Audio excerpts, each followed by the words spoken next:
everybody, welcome to another Fallout Wasteland Warfare Battle Report. Today I'm back with Jason, and we're going through the next tutorial scenario, Fort Davis, where we actually introduce a new element, which is the Wasteland and the Wasteland deck stuff. So items, interacting with things, and of course all the things you do in Fallout, like pick locks and interact with computers and find exploding bouquets of grenades.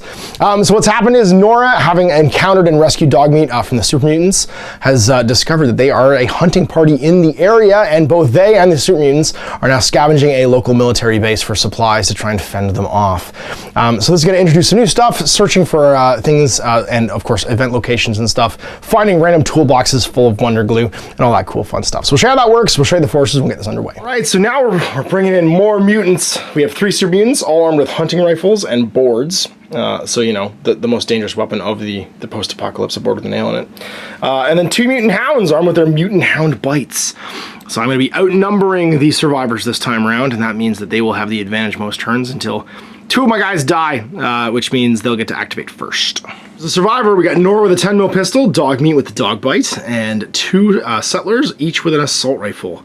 Ready to rock and roll and do some fighting. Now, a reminder, their the ability for faction ability for survivors is they start with an armor boost. They all start with a +1 armor boost, and their unique characters start with a +2 armor boost. So we're setting up for Fort Davis now, 3x3 table. Now, first things we have to do is build the Wasteland deck, and of course the scenario actually dictate what's going to be in there. It's going to be a combat rifle, laser pistol, 44 revolver, pipe wrench, baseball bat, combat shotgun, bolt action pipe rifle, bourbon, mentats, iguana bits, mutant hound meat, blood pack, stim pack, sledgehammer, pipe pistol, a board, and all the clothing and armor stuff. So that means that there is a suit of power armor in here somewhere that we could find. Then we go about making our searchable counters. So what we do is we place down 14 searchables. So these are just like readily visible things that are just sort of hiding right at the table. And we have to put down all of the ones that have a skill or danger, 3 that are just items. So these are just items. It means you found something. No test required. This is a skill or a danger. So a danger is you have to pull a card from the danger deck. A skill is you have to do something. So in this case, if I flip this one, it's a lockpick test, and if I pass, I get an item. In this one, it's an investigate test. If I pass, I get an item. If I fail, I have to make a danger card. So they're all kind of random, and what you do is when you deploy them, you put them all face down, you mix them up, and then you actually go and do your placement of them. And what we'll try and do during this, so here's our ruins of like the outskirts of Fort Davis, is we're gonna place them always next to something that's like appropriate. So like, you know, this bookshelf will probably have one, this pile of items will have one, this, refrigerator and filing cabinet will have one. Appropriately Fallout-y spots should be where you put your items. You have investigation markers. So for these ones, we have 8, 4 that are numbered and 4 that show searchable icons. So we take it in turns placing face down the 8 investigation markers and then the 10 searchable markers. 4 of these are going to get put aside because they'll be related to these when they get flipped. So what we'll do is we'll pull out 4 of these right now, mix them all up, and put them aside. The rest of these are going to get deployed. Advantage, you can go first. They have to always be at least yellow distance from each other. Now when you interact with one of these, it doesn't require an action. You just have to begin in base to base with it, and you can flip it over. Now you don't show it to your opponent unless it's danger. Then you have to resolve it. Otherwise, you can put it back down if you want. You can choose to interact with it or not. The searchables can go anywhere. Basically, the red is 6 within 18 of the, so like 9 on either side of the center line. The searchables, the investigation markers have to be in the middle. They can't be in the sort of like the no man's land. All right, so all of our searchable items are down. You can see we've placed them in sort of appropriate locations next to things that should be interacted with. And now we're gonna place our investigation markers, and they have to be within, it looks like, outside of red-blue of your deployment zone. So outside of this line. So red, that should be roughly 16 inches out. All right, so here we are deployed. We've put down all of our investigation markers now too. I would actually recommend you place your investigation markers first. It says in the rules you place your other ones, but because the investigation markers can only be in like a 4-inch strip across the middle of the battlefield, if you don't do that, your searchables become hard, like it becomes far harder to place the blue ones than the red ones. The investigation markers actually reveal slightly differently than the searchable ones. They will be able to be looked at by the awareness of any model at any time that comes within its awareness range. So if I have a super mutant standing here, I can choose with my awareness to flip over. I don't show my opponent, but flip over and look at like all of these and see what they are. So it matters basically for knowing what they are. We automatically know there's items here, but these could be blank or they could be numbers or something, and that'll tell us whether or not we can go and look at them. Anyone that's a number, when we flip it over, we look at it, if we go into basic contact, it turns into one of these random ones that are left on the table. We're gonna deploy with an orange, starting with me because you have the advantage, because I have more models, and then that means putting down these guys with an orange. The game's gonna last 4 turns. You win if one side's wiped out or if you have more objectives, or sorry, more items than the opponent at the end of the game. Floyd, we've got Hound, 3 Super Mutants, Hound, and then you've got Settler, and then Dogmeat and Nora over there. Now, this is one of those games, I think, where we're gonna actually see the value of readying and not activating right away, because we actually have an odd number of models, and of course, we have different activation strategies here. So what would you like to do? You have the advantage because you have less models. Oh, right. You want to go, or you want me to go? So I can choose whether you can choose. Yeah, you choose who takes the first action. I will choose you to go first. I imagined you would. I will ready this Super Mutant, but I will not activate him. Back to you. Would you like to do something? Yes. You're gonna ready and then activate that Settler. So make a move action. Then he's gonna go again. And he's gonna hide behind a wall. I will ready this Super Mutant. Activate them, however. It's over to you. You're gonna ready a Settler, and then activate it. Moving, and then moving again. We'll ready this Super Mutant, and they will all activate. So we're gonna go... Oh wait, I don't move red with him, I move yellow. The Hounds move red. We're gonna go 1. And then we're gonna go 2 and just end in base to base with this marker. End of my action, I can attempt to interact with this because it's before or after any action. Oh, and I have to reveal it because it's a danger test. So I automatically draw a danger card from the danger deck. You shuffle that and cut it because I don't think we've shuffled any of these. And then I get an item afterwards. So something bad is in that bookshelf. All right, so what happens to my poor Super Mutant? Rogue Eyebot. Some Eyebot's programming corrupts in the harsh environment, leaving them to roam the wastelands, sometimes benignly, sometimes not. Test perception to avoid it. So I had to make a perception test. I'm perception 4, equal to or under my stat. 8, I fail, which means I take an energy damage plus a black die. So the black die rolls, you can roll it, see what it is. Might add damage. Nope, just 1 energy damage. And that's a Super Mutant, he has 1 energy resist. I have to make a save roll. 1 or less. Nope, a fail, I'll take an energy damage. Good job, buddy. Just got zapped by an Eyebot, but then I get to draw an item card. So let's see what we got. A combat rifle. We're equipping a combat rifle now too, super sweet. Only that model's gonna have it, so I should put it to one side actually, because not all of them get it. Normally, equipment attached to a group is all the same across everybody, but this combat rifle will just be on him. That's removed. All right, let's go see who's going next. Oh, Rogue Eyebot. We shuffle this back in now. This guy, he's gonna move. And then he's gonna move again, but not quite make it, I don't think. Oh, he might actually, because he goes a shorter distance now. Yep, he still makes it. He's gonna end on top of this one. And let's see what happens into my action. Oh, I just got an item, sweet. No exploding. He gets a 3-piece suit. He's +1 perception and +1 charisma. He's now wearing a patched 3-piece suit. You're the best Super Mutant ever. I call you Fancy Lad. All right, Fancy Lad. Fancy Lad does well and is now wearing a 3-piece suit. Let's go over to here and have you go, Mr. the Hammer, Dr. Mr. the Hammer. Oh, and also, actually, I can look at these and see what they are. Oh, oh, oh. I don't think that one's in range. So let's activate Mr. Hammer. He's gonna go, doesn't move red. Stop cheating, Ash. Moves yellow. Being on 40 mil bases is like a distinct speed advantage I've just discovered. Because I get that little bit extra movement. And I'll head over there. Activation's done. All my ready models are completed, so it's over to you. And you've got Nora and Dogmeat left. You can ready with somebody and activate, or you can just ready. Gonna ready Nora? Yeah. And activates. Gonna move and move. Invade space, yep. So you get to look at that one. And you don't have to show it to me unless it's a danger. And you just try and do it right away. It doesn't cost any actions to do it if it's a test. Okay. And try it. Lockpick test. All right, what's Nora's lockpick? It's agility, so 6. 6 or less. 7. 7. So you no fail. dice. Can be attempted again later on. You just need to end another action next to it, basically. You hound, but we're not going to activate. So Dogmeat's got a Dogmeat.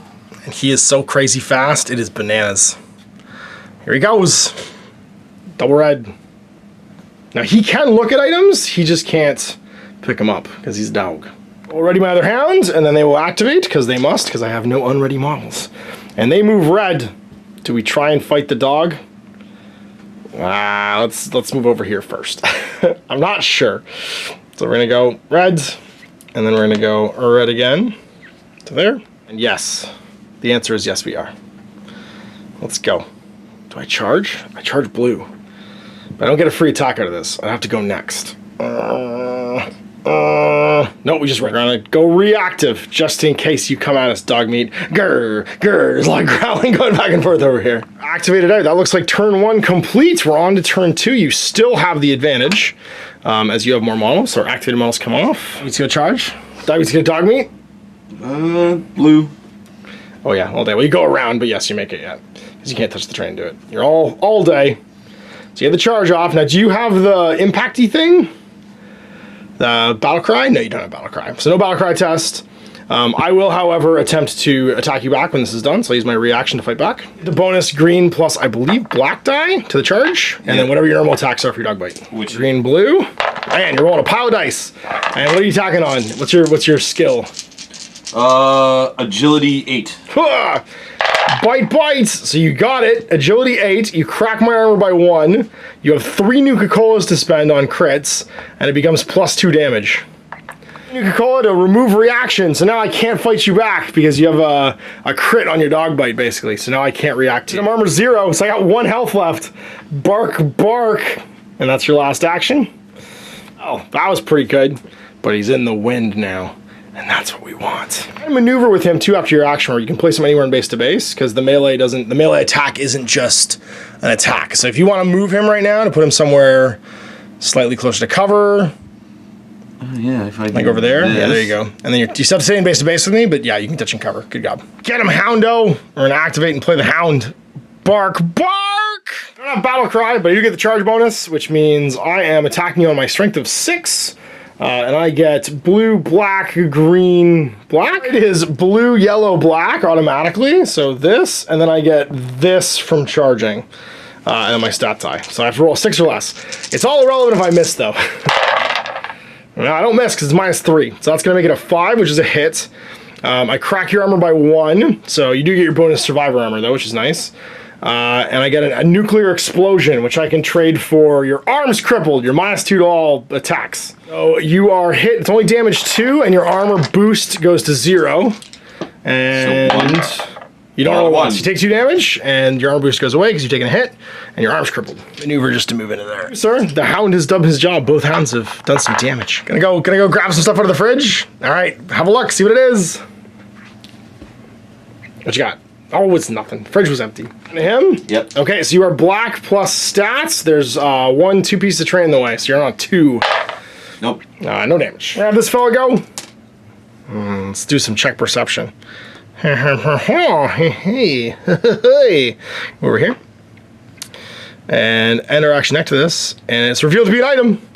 What happens? I have to choose one of these. Oh, geez. Randomly, not flipping and looking. It's a lockpick, and if I fail, it's danger, so I have to do it. I'm actually not even able to do it, because I don't have a lockpick skill. Okay, so unfortunately that one is not available to me. Let's try the next one. Let's go over here. We're gonna walk over to this one. Whoop. What's in this locker? Okay, I can't do that one either. Stupid super mutants, just ignore everything that's hard and keep walking. Gonna go Nora? So she's gonna move to stay in contact with that? So you can do it before your action too. So you can just do it for free before your action starts and make the lockpick test. It's before or after any action. Nope. And you follow up. So you can move to the side if you want, or you could go somewhere else and try it again. Do it again. Nope. 7 more action. Oh. So you can do it again before the action starts, remember? Yeah. So you can do it 4 times in a turn? You can do it before your first action, and then you did. So you. Oh no, that was your second action. Yeah. So before my second action. Yeah. And then she's gonna move over to here. Okay. You know, to cover or not? You know, look at those. Dance. Let's see. Oh, we see things. Those things. Is it just once per? Actually, sorry. This isn't actually. Whoops. I shouldn't have looked at this yet.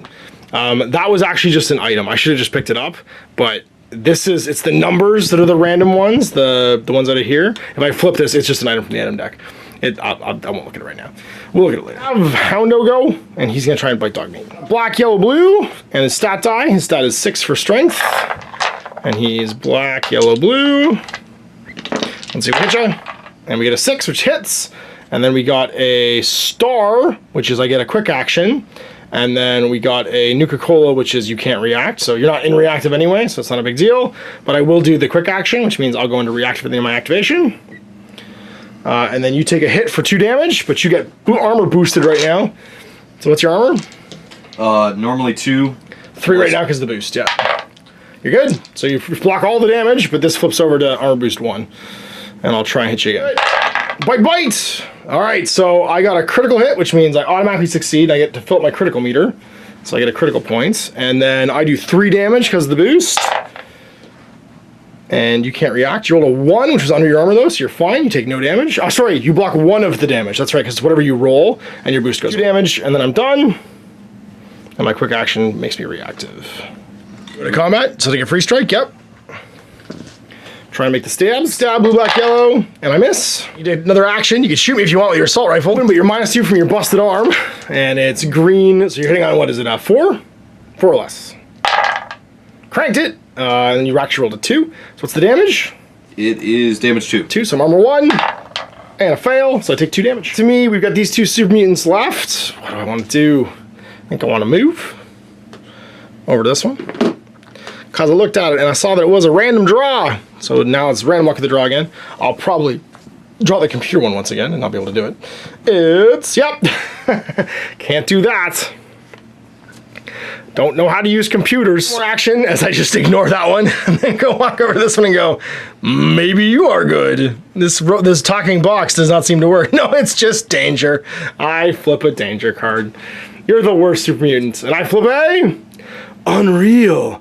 If a non-creature enemy is within green, you hear a shouting, goading you that they've come to collect the bounty that they saw on a poster for your synth head. I'm a synth? I make an intelligence test. I do have a non-thing baddie. This guy just accused me of being a synth. If I make my intelligence test, I'm okay. Otherwise, I'm -2 to all stat checks for the rest of the round. Intelligence 3. Yeah, I think I'm a synth now. What? Me not synth? And you're activated out, so it's my last super mutant. I'm going to go, I'm not doing this, I can see some things. I can see the things. Do I want to go do the things? Ooh, it's so tempting to charge Nora. But we're gonna walk around here.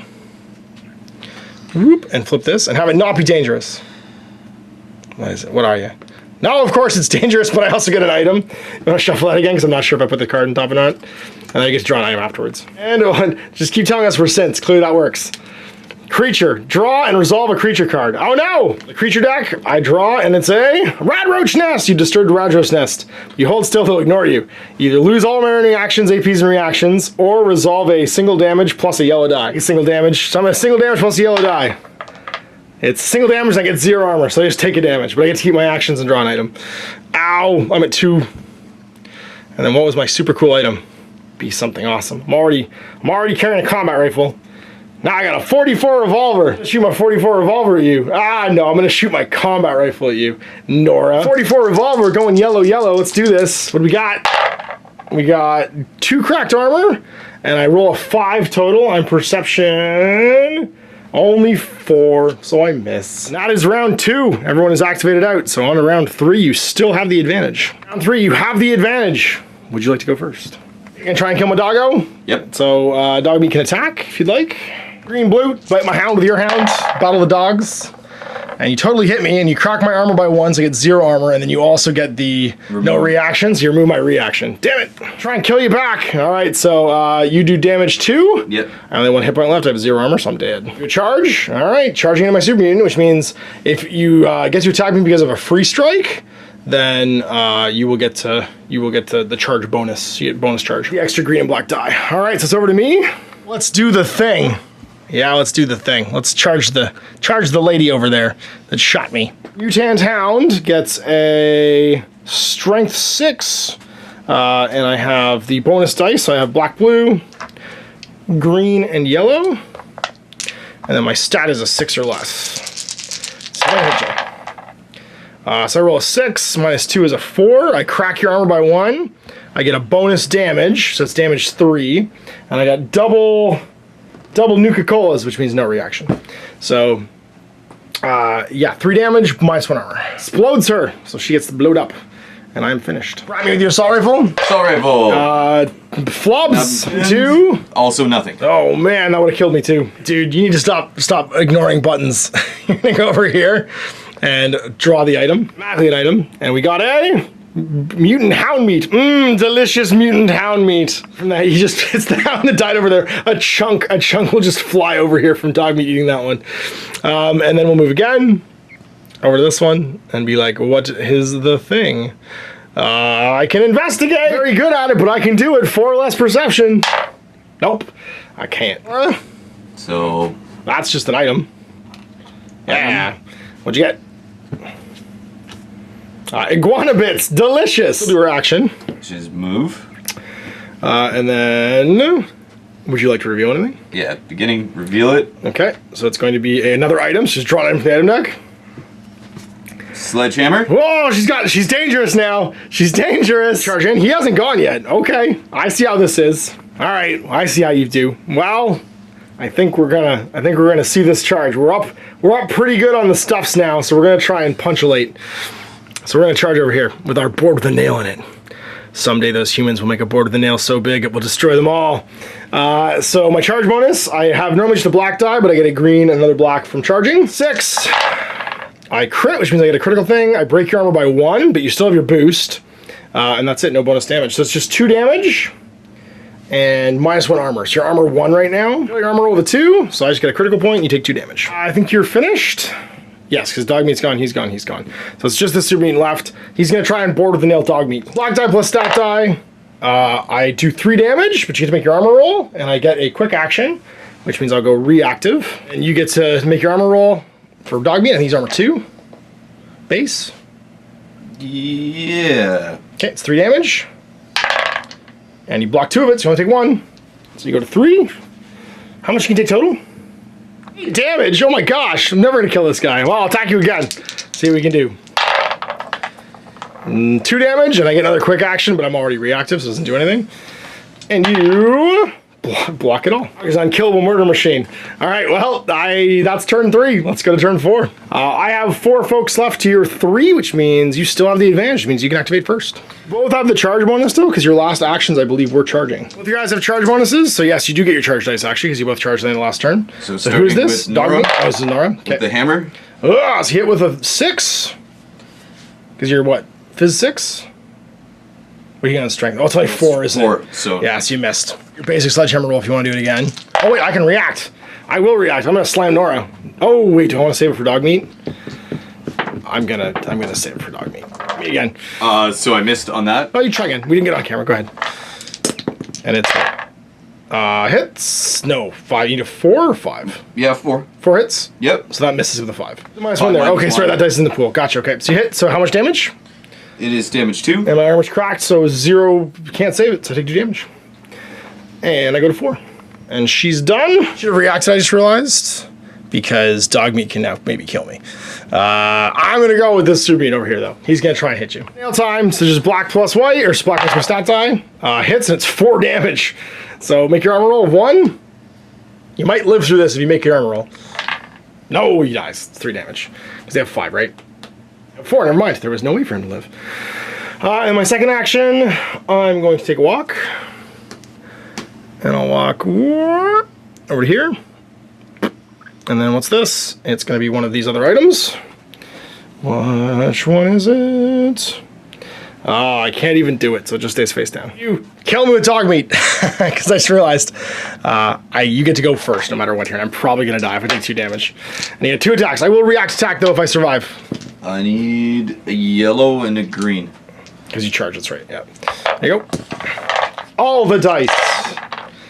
Ugh. So you hit me with a 4, and then I can't react anyway because you trigger your can't react, and I'm 0 armor, so I just explode. What's good about that for you is I'm going to drop my 44 revolver and my combat rifle right there. But unfortunately, Dogmeat can't pick them up. But I lose 2 of my items. Think about that I can actually lose items. Okay, well, I only have 1 model to go. And then he's gonna, with his second action, charge. Charge, okay. It's the last turn, so it's not super relevant, so we're gonna activate over here and make a perception test. And fail. Might as well try again, it's the only one we can do. And we fail again, so we don't get it. And I think that's game. So neither of us is wiped out, so that's not a win trigger. But I've found 3 items because I just dropped 2 like a moron. And how many do you have? I only have 2 because the hunting rifle and the board are actually both things that I had. I dropped my 44 revolver and my combat rifle. So it's a draw, 2-2, because you managed to kill this guy over here. All right, so we go adding some new features to Fallout, the Wasteland deck, dangerous encounters and creatures and stuff. Really makes the game feel like Fallout. Now, obviously, this isn't used in battle mode, so when you're trying to play like a points match, like when you're playing like competitively, you wouldn't have any of the crazy randomness that this creates. But this for narrative mode and for the narrative play, I think aptly represents the fact that in Fallout, half the time you're just like, what's in that? Or when you meet a stranger, I hope you're not important to the story because I sure like your gun. Like that kind of stuff. The only thing so far we can't do is place an active grenade in someone's inventory. That's my favorite thing you can do in Fallout, but I'm sure that's coming somewhere and I've just missed it. The next game, we're going to start having active terminals and features on the table, so stuff like computers, where you can actually interact with them and they'll cause like in-game effects, because the next mission is about going to a pumping station and trying to get water for the new settlement we're creating. So Nora and the survivors trying to create an actual settlement and get it going, which is cool, because I like how these, I would really recommend you do what we're doing and play through these scenarios in order, because we had, it was enough to like digest the basics, I think, in the first game. Yep. And you were like, I remember our first test game, we were just like, what does the symbol mean? There was a lot of book flipping and stuff. Maybe photocopy that page, even just the reference page of the symbols for your opponent and you.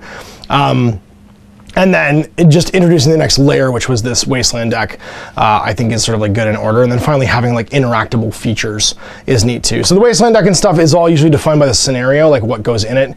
And then in campaign play, there's a whole separate section for like putting it together and having it for each mission. So I liked that. I liked that I found a 44 revolver. I have the most dapperly dressed Super Mutant too in my repaired 3-piece suit.